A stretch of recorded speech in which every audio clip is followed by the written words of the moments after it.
Welcome to another show of Don't Get This Twisted. I am Rob, along with my co-host as always, Tina. How you doing, Tina? I'm doing all right. It's back to hot again. So Yes. I was outside kind of sweating. I'm getting ready to sell my baskets at a powwow. Oh. And so I'm outside every day basket weaving, and it's kind of hot to be doing that right now. Yeah, it's pretty warm. That is definitely for sure. Yeah, Supposedly, it's supposed to get cooler by the weekend. We will see. Oh, never mind. That's changed. It's supposed to be cool, high 80s on Thursday and Friday, and then back to the 90s on the weekend, of course. And it's a long weekend. Yes, it's a very long weekend for me. I have Friday off as well. Oh, nice. Yeah, so I get a 4-dayer. It's going to be, and not that I'm doing anything, but I don't want to lose vacation. So you're doing a staycation? I'm taking a day off because if I don't take it, I max my vacation out and I refuse to give my company free money.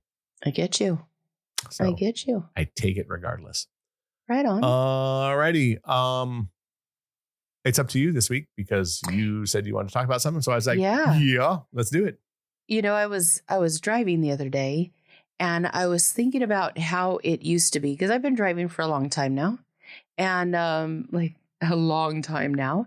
And I was thinking about how the traffic used to be when we were younger. And then I was at the grocery store and I was hearing conversations and I was like thinking about how different people were when we were younger and how people's work ethic was different than it seems to be now. And I mean, parenting styles, stupid, crazy different than it used to be. Yeah, so I thought we would talk about like the differences and we could start off with family. I've noticed that people don't take care of their grandparents or even have contact with them or even live in the same state as them. And when I was growing up, I grew up with my grandparents being around all the time, like all the time. So I find it interesting that people don't even know their grandparents. I've been talking to people that said they've never even met them for whatever reason. They just are, and in their 20s and don't know their grandparents. I'm like, how they're still alive and you don't know them? What the hell is going on with that? Like, I don't know. I thought we would talk about like the differences in between when we were younger versus now and you know, see the contrast. The generational differences. Yeah, for sure. Because I think our parents, you know, grew up in probably one of the most tightest family bonds ever. You know, like the 40s, 50s, 60s, 70s. That era was very, very family influenced. Mm-hmm. So, and that also goes to what you're talking about with, you know, how we drove, how we raised our kids, how these are all generational differences that I think really probably started manipulated in the 60s with the hippie generation. Yeah, that things probably started changing. Really changed because women didn't, they weren't able to vote. They weren't able to own land. They weren't able to even rent a house until like, I think it was the 80s that started changing because there was all these single mothers. But before that, you couldn't even do those things. And we've talked about that before. Or but I think that the generational differences though on just how you were taught. The morality clause was way different then. Like, absolutely. You know, even though things were still going on, I still think that, like, I'll give you an example of the difference. Premarital sex then was very, very frowned upon. And if you got pregnant as a teenager, they sent you away. Yes, absolutely. And they sent you away. You had your kid. It was given to an aunt or grandma, somebody, you know, a friend from church or whatever. Like it seemed like adoptions were somebody knew somebody, and that's how the kids were taken and raised by other people. Like then the kid that had the baby would just go back to life as if they were at school at another school, or they were doing something different, not having a child. That's for sure. Yeah. And so like these things were, I think just tapered down a lot less, obviously. I just think people were a tad bit more scared. They were taught differently that, look, Yes. you wait until you're at least 18. I mean, just, it was a different time. Well, we were Now, taught abstinence in school. We were taught just don't do it. And correct. I remember, I got the whole the talk from both my mom and my dad, because my mom told me to tell her when I wanted to start having sex, because she was going to have me put on birth control because she didn't want any unplanned pregnancies. So when it was time, I told my mom, and I told my mom, please don't tell my dad, which of course she went right in and told my dad. And then I got not one, but two long conversations about the responsibilities of sex and how you should act and who you should pick. And, they pretty much gave me the rundown. And, then my mom took me to Planned Parenthood, and I got put on the pill. And then we had to go to the pharmacy and get condoms. And at the time it was sponges. Like, she was big on, you are not getting pregnant. And probably one of the reasons that she did was she didn't like my boyfriend at the time. So she was going to make sure that there was not an extra one of him running around her house. Makes sense. But yeah, like, it was a big deal. And now I notice, like, in talking to like other kids, like my friends' kids and stuff, they don't even tell their parents anything. And they don't get on the pill. And as a matter of fact, they don't even really see their significant other because, one, they don't drive. Two, they're talking to somebody that they've never met on a gaming system.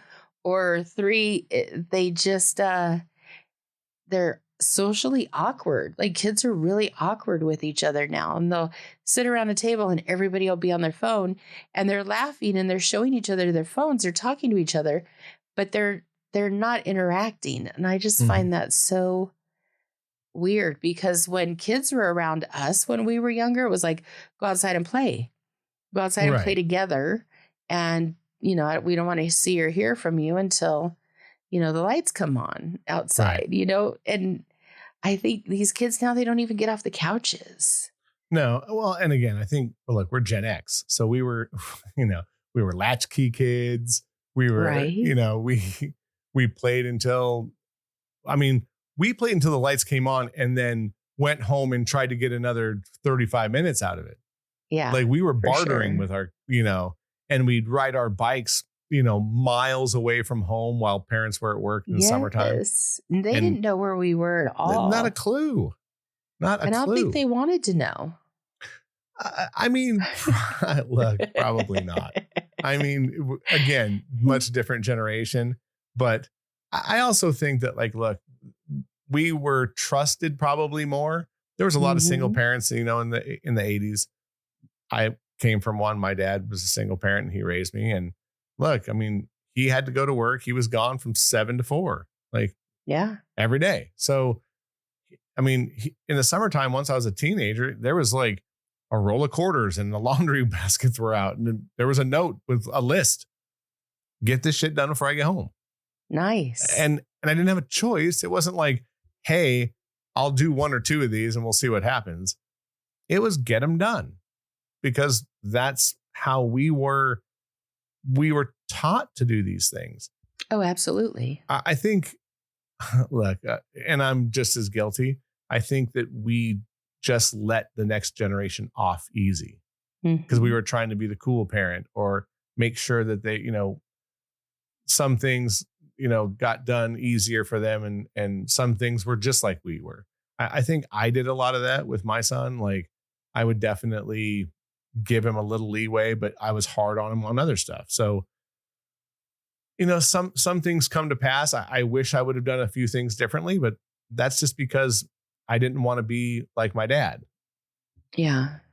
So, see, I raised my daughter exactly the way that I was raised, not the way that my brother was raised, because he was raised differently, and not raised differently than the other kids that grew up in our house. Like, I was held to a higher standard because everybody just had to deal with my mom when they lived here, but I had to deal with my dad. And the expectations that my dad had on me was way different than the ones that my mom had on all the other kids. But when I had my daughter, I found that I raised her the way I personally was raised. And that was very different. And I was setting a high standard because I wanted her to succeed. And she did succeed. I mean, she did just fine. And I believe that part of the reason was because I was strict. Like, I didn't give my kid a phone until she was like 13. And when I did, she could call 4 people, and it was to make sure she could get home or that everybody knew where she was. She could, somebody was there for her. She didn't sit on her phone. She didn't play video games all day and night. I gave her an hour straight from when we got home from school. She and I would normally play together. And then it was like, all right, time for you to read, time for you to do your homework, time for you to take care of business. Whatever we were doing, it had to be done. And there was no room for her giving me any chaos about it. She just did it. We had a good relationship and it worked, but she was held to a very high standard that not other kids had to deal with when I was raising her. They were all the same age, but I had a different standard for her. And because of that, she went further than the other kids did. So I kind of said, well, mom was right and dad was right. And so was I. So, she may not have liked it. I know she didn't like it. But at the same token, she was lucky that she had a family because she did not come from either one of us. Right. And she was raised as if it was my child. So she was fortunate that we loved and cared for her to that degree, but it was not easy for her. And she would say that she was, abused, or she had to do too much, or the expectations were too high. But the problem is she gave herself most of the expectations. She set the bar. And then I was like, all right, that's that's the standard now. So it's funny that I get blamed for that, but she did it herself. She set her own bar. And then once she said it, I was like, all right, now you got to meet that, because that's how life is. But she also had grandparents around her. She had uncles and cousins and friends of the family. And, my circle is rather large. I have a lot of family, and I'm blessed with some really good friends that I've kept for years and years and years, and they've not gone anywhere. So she was fortunate that she had a village helping raise her, where you look at kids now and they don't have that. No, they're lucky if they got village. Both of their parents doing what needs to be done. Yeah, I think with social media now, everyone leans on each other. So they don't, like, the kids are their own village, which, is like letting the wolf into the chicken farm. Like, sure, you might get some good input, but what do you think you're going to get long run? You know what I mean? I just think that it's a family generally, is a great place to start with anything. Even like for kids, it was always my cousins. Yeah. Right. I'd lean into my cousins because, my uncles were my dad's brother. So they were very similar in how they raised each other. So, but I think that the differences are just, there's too much electronic things in the way to get you away from doing anything. Yeah. When I would take my son to holiday things, he would just sit on his phone as well. I'd have to tell him to stop. Say, dude, we're here, talk, be part of. And it's hard for them because it's like the electric leash. Yeah. And nobody's social anymore. Right. You even talk to, or you say thank you to a waitress, and it's of course. No, it's not of course. It's you're welcome. This isn't this is polite. This isn't, well, this is my job. You don't say that to people when they say thank you. Go, this is my job. You say you're welcome. You show some sort of kindness and manners and thoughtfulness, and that's gone out the window now. I talk with my friends when we go to restaurants and we have a young waiter or waitress, they're horrible at people skills. And I think, how do they do this? But yet now they've raised, since COVID, they've raised tips from, it used to be 15% was you're doing great as a waiter or waitress. Now it's 18, 22, and 25% that they're trying to get out of us for that. I'm like, you guys don't even have a personality to get that. Right. Yeah. Well, and any place you go now has a little screen that says, do you want to give a tip? Oh yeah. You could buy a coffee and do you want to tip them? Or, do you, they make your fast food and you could tip? No. Yeah. No. Mm-mm.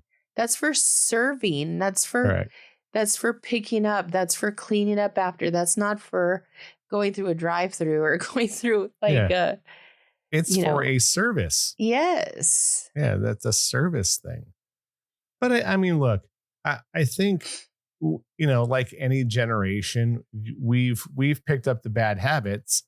I just think that we're better at maybe toning them. Because, we talked I forgot what show, but, you're talking about going to the restaurant and everyone puts their phone down. Yes. I went and visited my friend down the street the other night, and I had my charger with me. I plugged my phone in to charge it, and I never picked it up the rest of the night. That's what you're supposed to do. It was awesome.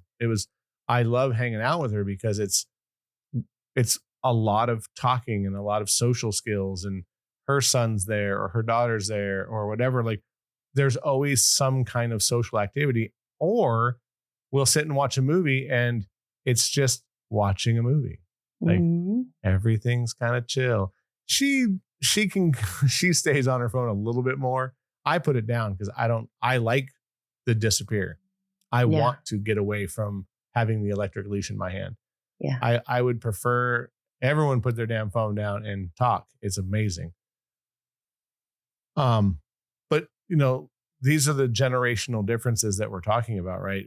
We end up seeing, I mean, look, technology is going to change. It's no different than like you're talking about driving or, the generational difference in driving. I think mostly where we live in California is just there's a million more people.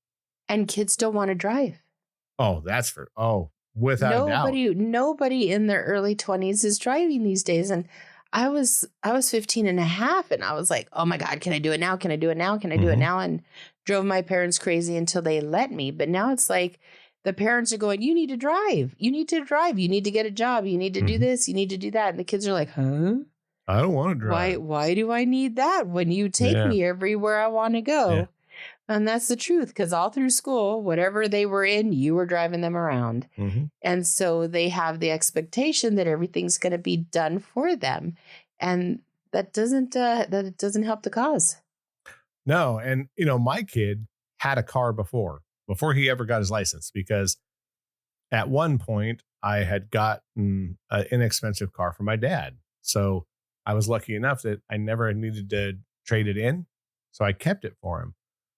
As soon as he could he waited until he was 18 years old because he didn't want to do I have to drive with somebody or I can't take my friends or whatever. So 18th birthday, 2 days, as soon as he turned 18, I got a driver's, like a 3-day course here where I live. Yeah. He drove for 3 days, like long times, like 4 or 5 hours at a time, just driving through the city where I live. The last day was the freeway day, and it happened to be raining on that day. So poor guy had to drive in the rain most of the day and then get on the freeway. First time ever on the freeway, raining like cats and dogs. I don't like to do that. Yeah, I don't like to do it now, but But here's the other thing. So as soon as he did that 3-day course, we knew he was going to, I thought he was going to pass through it and get through it fine. We had already scheduled an appointment. The only appointment was in Simi Valley. That was like right around the corner. So that day he had he got up, his friend drove him to see me in his car. He took the test and then came home and passed it. Wow. But here's the thing that a lot of his friends still, they're 21, 22, don't have their license. And he keeps trying to tell them now, like, what are you doing? Like, you're really missing out. And he even tells, yeah, because he was like, you don't understand the freedom you have once you get a car. Right. And my boy does. He loves it. Like, if he wants to drive 2.5 hours to go see somebody, he does. He just gets in his car and drives. And I mean, his 21st birthday, he was like, I want to go to Vegas. And they went to Vegas, him and his buddy. And I like that. It freedom is, and that's why we wanted it. You know what I mean? Absolutely. Like, we knew, but I think our generation too, like if you had older friends, like there were some guys that lived around me that were like a year or two older. So they had cars. So me and my buddies that didn't, we would always go cruising with them. Right. So we learned early, like if you have a car, you can go anywhere. And, you know, and at that time we would like cruise over there off of like Zelza and, you know, where the Bob's Big Boy used to be right there. Like, you know, we'd go over there and hang out at Bob's or Denny's or, you know, wherever we could go to just sit around and bullshit and get a, you know, a Coke or in a thing of fries because we were all broke. But that was fun. So like, but you're right. I think now they're way less likely to want to get a license. And I think until you get one and you get that first freedom and you're like, oh, I can just drive to wherever. And the next thing you know, you're at the beach and you're like, oh yeah, this is what life is really about. Exactly. So no, my mom always referred to having a car as freedom. That's your freedom. Take care of your freedom. Keep your freedom. Hold on to your freedom. She'd always say, like, you know, don't be screwing around in the car. Take care of it. Don't get in accidents so that you could always just pick up and go. And that's literally what I learned from her, is that was freedom. And truly it is, because I'm a driver. I drive everywhere. I put more miles on my car than need be, but I don't like to sit around and miss anything. Right. I definitely have FOMO. So I will always get in the car and go. And I don't mind it. I think too that, look, these generational things are always going to happen. I'm sure. Look, they've happened every generation. I think that the jump is just much more now. Yeah. Like you said, people who don't know their grandparents. Now, to be fair, I only knew one, but that's only because one was alive. Yeah. But I knew her because they flew me out to another state to make sure that I knew her. I think a lot of things now, mostly in the state we live in, you know, so many people are exiting the state. It's not a shock. I bet you in smaller towns and different states across this country, I bet you a lot of people still do know their grandparents, and in some cases their great grandparents. You know, my friend down the street, she's a grandma. She's young. She's not even 50. And her mom is still alive. So just think, my friend's grandkids know great grandma, which is really unheard of. Like, to know your great grandparents is a whole other, whole other thing. But, I think that it's still there. Again, this state is very odd because of people just exiting at record paces. But I bet you smaller towns across this country, there's probably much more family unity. Like a lot of southern towns, like they're small and people still live in towns that got, I live in a town that's got like 90,000 people in it. There's towns in the South that got 25,000, 45,000. So like very small towns that I'm sure it's very, a lot of community stuff, a lot of family that still stays around the same area. But the other side of that is the phones and everything still exist. Yeah. Right. So you're not. We used to have to write letters. I have friends in Texas, and I would, on a regular basis, probably like once a week, once every 2 weeks, send a letter to one of them. Just because, you couldn't always talk on the phone. You had to pay for every minute you were on the phone with somebody out of your area code, which is different than it used to be. Sure. And then we use snail mail. Like, I sent letters on a regular. I can't even tell you.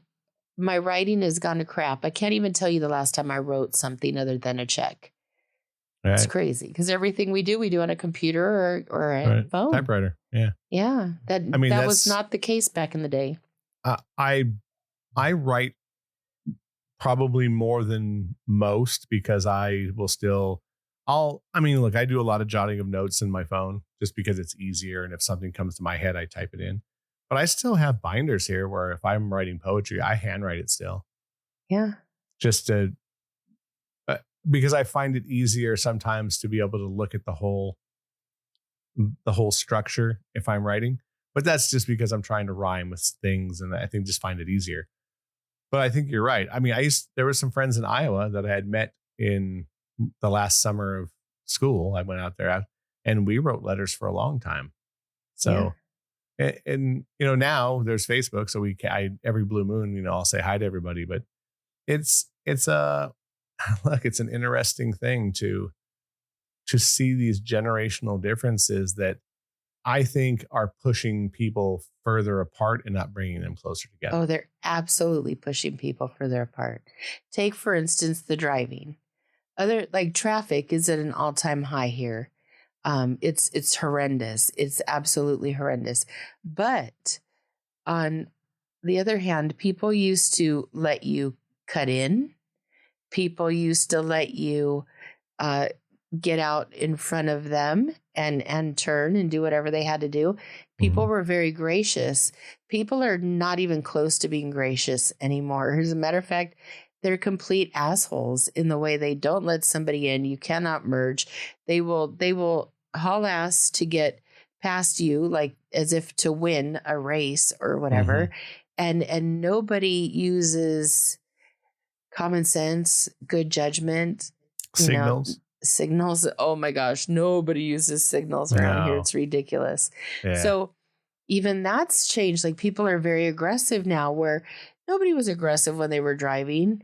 And I find I am too. It's like the worst words will come out of my mouth when I'm driving. Oh, yeah, because people are just such idiots. But at the same time too, if I'm calling them something, then who's the idiot? I'm there too.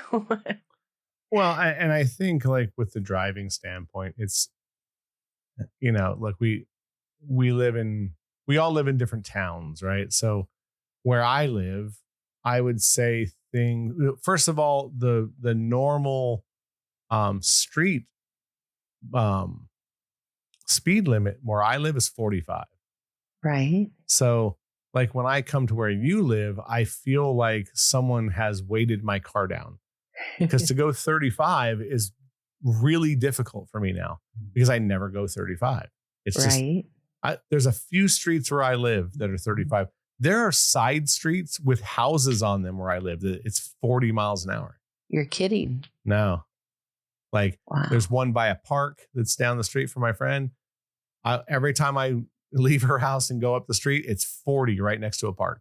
So it's definitely a different thing here. So when I do go to a place like where you live, it makes me want to, chew nails. It's so difficult because, you get off right there at like Balboa or Tampa, and it feels in my head that people are just riding the brake. Yeah. And I'm like, oh yeah, it's 35 here. I'm not supposed to be doing 50. Because here I can do 50 down the street and they won't even pull you over. Like, everyone goes 50. And on the freeway, everybody goes 50 here too, unfortunately. And the freeway where I'm at, if you're doing 80, no one even blinks. Oh no. Yeah. People will pass you going 80 miles an hour. Yeah. People will stay up with you going 85, I've noticed. Yeah. But I'm like, I'm not trying to get a ticket. I try not to do more than 80 where I'm at, because I'm at the 10, and in the morning there could be several different kinds of police officers. So I do Mm-hmm. my best not to. I don't want a ticket because Right. my insurance is already shitty enough and going up. I don't know if you've noticed that the insurance is going up in California, car insurance. Yeah. So be ready. Fun times. So how do you think that we can curb this? Or do you think that it's just out of hand now? Well, I think that there's several ways that we need to start looking at it. First of all, we need to get back to men and women liking each other and being in relationships. We need to have more family type situations set up for children so that they learn from their mom and their dad how to interact, because I don't believe kids know how to do that. So I believe that in having parents be together and have their families together, and part of that is having their grandparents. There's more people to be accountable to. There's more people to be around you. There's more people looking out for you. And I think that unfortunately, with the way nobody seems to think that men are anything of importance, we don't have enough family to go around for kids. And that's so important. We need coaches. We need teachers. We need family friends. We need neighbors. We need people to get involved with these kids and interact and force them to have conversations, because left to their own demise, they just won't do it. Right. And I think if we start talking to them and making them accountable and making them contribute and,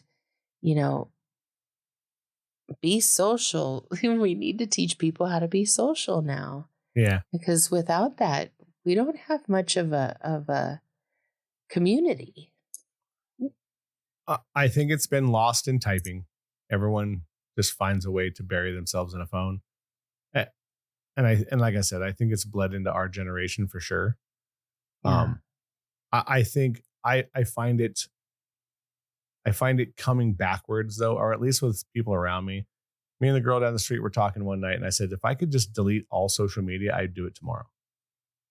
Like, I'm trying to inch my way out of it because it's nothing but it tears you down. It kills your self-esteem, all kinds of horrible things that are now, it bled into us and we see it, but the generations below us are living that.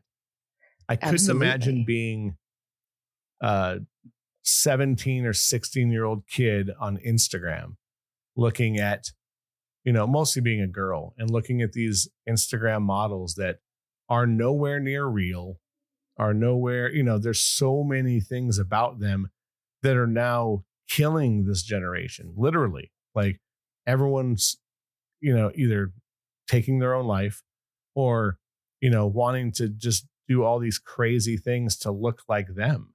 Here's another thing that I've noticed is when people are in a fight, nobody gets involved and tries to break it up. They all get their phone out though and record what's going on. Correct. And that to me blows my mind. Or if a person gets hit by a car, nobody reaches out to help them, but they'll all get their phone out and they'll take pictures of everything or video of everything and watch someone die. Well, and I think, look, there's issues with the outside of that as well, though, because you can look at now, and again, it's probably very small instances, but I've heard of this girl was drowning. Guy came, yanked her out, saved her, and then she wanted to press charges on the guy for touching her inappropriately. Stop it. Dead serious. So, I mean, without sounding horrible, should have let her drown. Here's the flip side. Let him cop a feel. Fuck it. If he saved your life, right? But how bad was it really? Come on. Right, but my whole thing with that is that it's the absurdity that now you'll be less willing to help someone because they may sue you. Yes. And that happens a lot. Like people are so just, I don't know. They're just so weird. I don't understand why people are so afraid of being touched, or so afraid of being talked to, or so afraid of communication, or so afraid of working, driving, everything. And you know, when we were younger, it was suck it up. Like, if you're hurt, you're fine. Rub Did some dirt on anybody it. die? Are you bleeding? Oh, okay, then you're fine. Well, now it's like the the victim mentality is so put in everybody's head that that's how they're supposed to be, and it's so unattractive.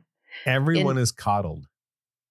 Yes. Everyone's coddled now. Everyone below the age of 30 has been coddled so much that they think that if you tell them no or you're wrong, they have a conniption fit and want to go in a corner and cry. Yeah. Or how about all these women that just keep doing crazy shit, and then when some people say, hey, like, that's not what you're supposed to do, they turn into these Karens, and they're angry, and they're fighting, and they're clearly wrong. Right. But they're just, I don't know, they'll get pushed to one little detail, and then they want to run that agenda instead of just being, a decent person. I'm like, quit being an asshole, start being a real person, and I'll deal with you. But if you're going to act like that, I have nothing but hate towards that. So you're not going to get very far. Right. And look at look, I watch a lot of crazy shit on dating on YouTube.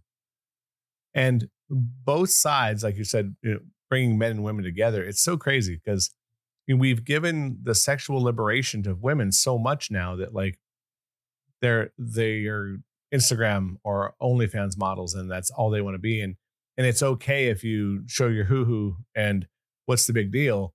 But then they bitch and moan about not being able to get a date because guys don't want to date them. Well, there you go. Like, which one do you want? A lot of guys don't want that. They don't want to have to worry about 20,000 people seeing their soon-to-be girlfriend. Yeah, it's not special anymore. So we've lost that art of morality, the line of morality. Like, where is it? Like, look, do I want my girlfriend to look pretty? And if she wants to wear a low-cut top when I'm with her and feel better, whatever it is, I'm okay with that. I'm okay within reason. But these girls are like, the internet is forever. Yeah. And I try to tell people that it's forever. You put something on the internet, it's forever. And once you do that, you're pigeonholing yourself into a corner of whether you're a whore or not, it doesn't matter. Because perception is reality.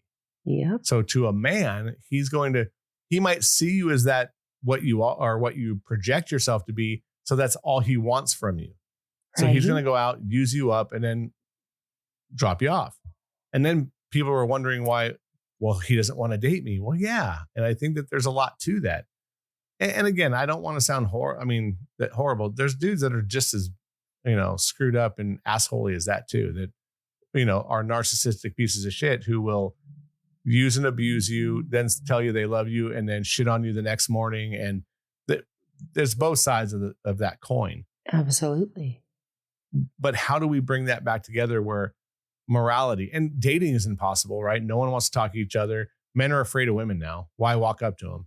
Because now you walk up to a girl and you say she's pretty and ask for her number. And if she thinks she's going to shit on you and then take video of you and post it on TikTok. So what makes me want to go and talk to anyone? That's true. Why? It's not worth it. And then I see these other women online going, well, where are all the good men out? You shit on them. You shit on the good men. So now they don't want anything to do with you. You want a Chad who's going to, wine and dine you, use you up, and then drop you off. That's what's going to end up happening. This is the social divide we're in. And again, I'm kind of playing the bell curve on this. Yes, there's good women and there's good men. That's without a doubt. I'm not going to say that. But both sides are now bitching that they can't do it. People are afraid to walk up to a girl because of the Me Too movement. Yep. You say the wrong thing and now you're, an abusive asshole, and they want to try to, call you out get you fired from your job. It's like, oh, well, it's not worth dating. It's not worth doing this. It's not worth doing that. And I think it's in our generation as well, but I'm sure it's got to be really bad in the millennial generation. My son, he seems to think that it's better in that generation, in his, where people are starting to talk to each other more.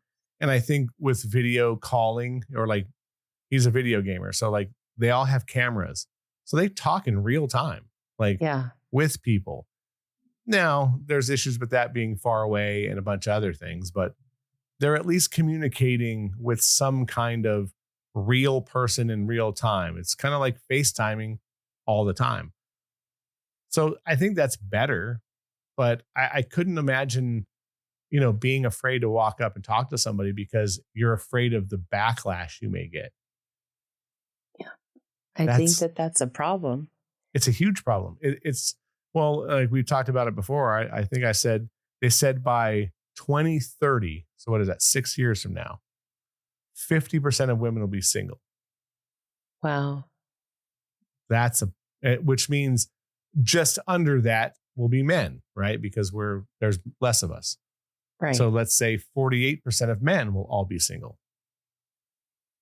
So what's going to happen? Like, we've made a bunch of strong, independent women, and we've made a bunch of weak men who don't want to do anything because they're afraid of the backlash.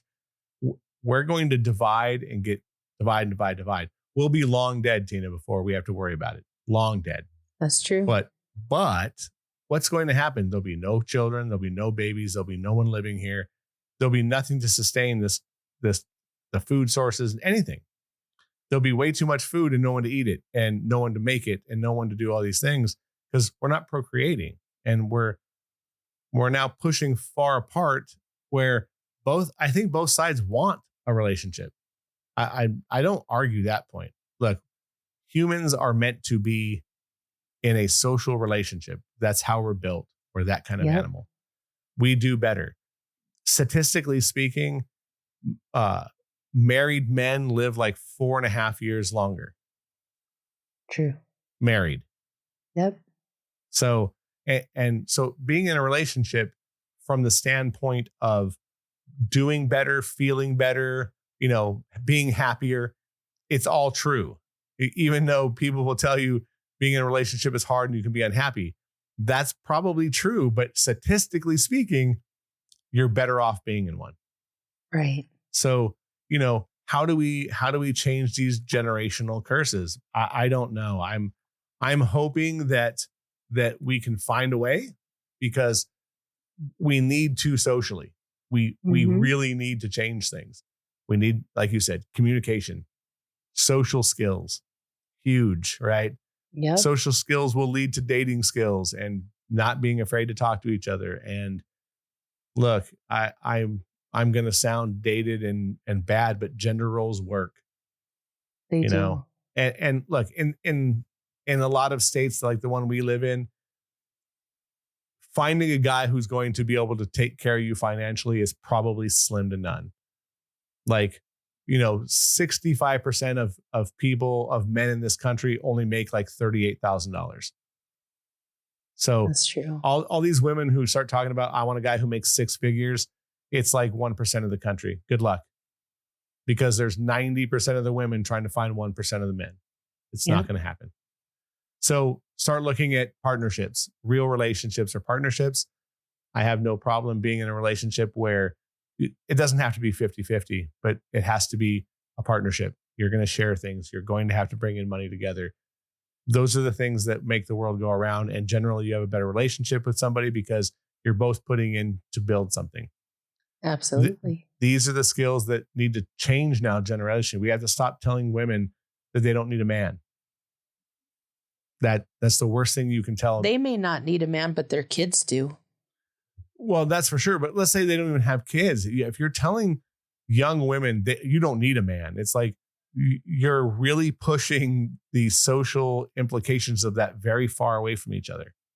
You're right. Single men, look, angry men do crazy shit. It's a fact. We're built for war and we're built for doing violent shit. you're going to find things in the future, and I'm talking 50, 60, 100 years. We're so far apart. We women, look, the best part about women is that they calm men. And they fire them up. They do. But generally speaking, because women are a little more level-headed, they calm men. Do they drive men crazy? Absolutely. If I'm the girl I like, she drives me crazy. She can be a dick, and she said it right to me. But there's also days where I feel that she'll say something to me and it calms me down. Like, oh yeah, you're right. This isn't as bad. Right. This isn't this. And vice versa. Men should be there to support that woman. Like, if she's having a bad day, he should come home and the first thing he should do is shield her. What can I do for you? What happened? Let's talk. And then we can, go on with the rest. So these are all these generational things that I think that happen that make us morally better and will move us forward. Social, dating, learning how to drive a car earlier in life is going to help societal, and it'll help you as a person get out and be more social, get out and find dates. All these things are linked. Being in with your grandparents, they'll teach you how things were before. So now you're going to take these old school values into a new school world. Mm-hmm. And there's a place for them here, for sure. For sure. I think that we're the last generation to give this kind of advice, because the millennials haven't listened to us. No.